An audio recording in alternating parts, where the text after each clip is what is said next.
7 मई 2025 के उस ऐतिहासिक ऑपरेशन सिंदूर के बाद से पाकिस्तान अपने पैरों पर कभी खड़ा नहीं हो पाया। भारतीय सेना ने जिस कदर आतंक के ठिकानों को नस्तनाबूद किया, मुनीर की सेना के ठिकानों को मलबे में तब्दील कर दिया, उसके बाद से पाकिस्तान की जमीन पर हर कोई उसे पीट ही रहा है।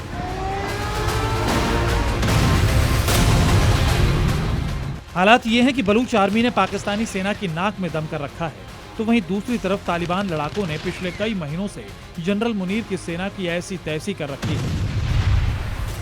पाकिस्तानी सेना के पास ना तो बलूचिस्तान के विद्रोहियों से निपटने का दम है और न ही अफगान बॉर्डर पर तालिबान के हमलों का जवाब देने की ताकत। यानी भारतीय सेना का खौफ हो या तालिबान लड़ाकों की चुनौती, पाकिस्तान दोनों मोर्चों पर बुरी तरह पिट रहा है। अपनी इसी लाचारी और बौखलाहट को छिपाने के लिए अब पाकिस्तानी सेना के प्रवक्ता लेफ्टिनेंट जनरल अहमद शरीफ चौधरी ने एक बार फिर जहर उगला है। दरअसल हाल ही में अफगानिस्तान की तालिबान सरकार के एक मंत्री ने भारत का दौरा किया था।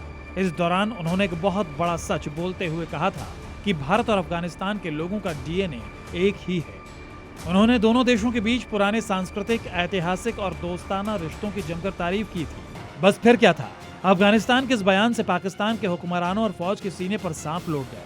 भारत और अफगानिस्तान के बीच मजबूत होते इन रिश्तों को पाकिस्तान का प्रोपेगेंडा तंत्र बर्दाश्त नहीं कर पाया। अपनी इस झुंझलाहट में पाकिस्तानी सैन्य प्रवक्ता ने सारी हदें पार करते हुए एक बेहद विवादित धार्मिक बयान दे डाला।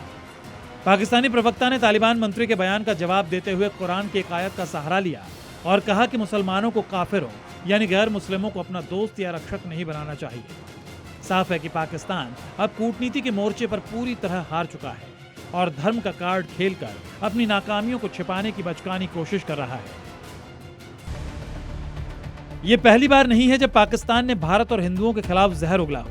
इससे पहले पाकिस्तानी सेना प्रमुख जनरल आसिम मुनीर भी जहरीले बयान दे चुका है, जो साफ बताता है कि भारत की बढ़ती ताकत और कूटनीतिक धमक से पाकिस्तानी फौज की बौखलाहट किस हद तक बढ़ चुकी है। पाकिस्तान इस वक्त अपने इतिहास के सबसे बड़े आंतरिक और आर्थिक संकट से गुजर रहा है। बलूचिस्तान और खैबर पख्तूनख्वा में जनता का गुस्सा फूट रहा है। सीपीसी परियोजनाओं की सुरक्षा को लेकर चीन का भारी दबाव है और देश की आवाम अपनी ही सेना के खिलाफ खड़ी हो चुकी है। इन तमाम आंतरिक असफलताओं से अपनी जनता का ध्यान भटकाने के लिए पाकिस्तानी सेना के प्रवक्ता और जनरल रोज नए शगुफे छोड़ रहे हैं। सच्चाई यह है कि पाकिस्तान के पास भारत के खिलाफ बोलने के लिए कोई ठोस सबूत नहीं बचा।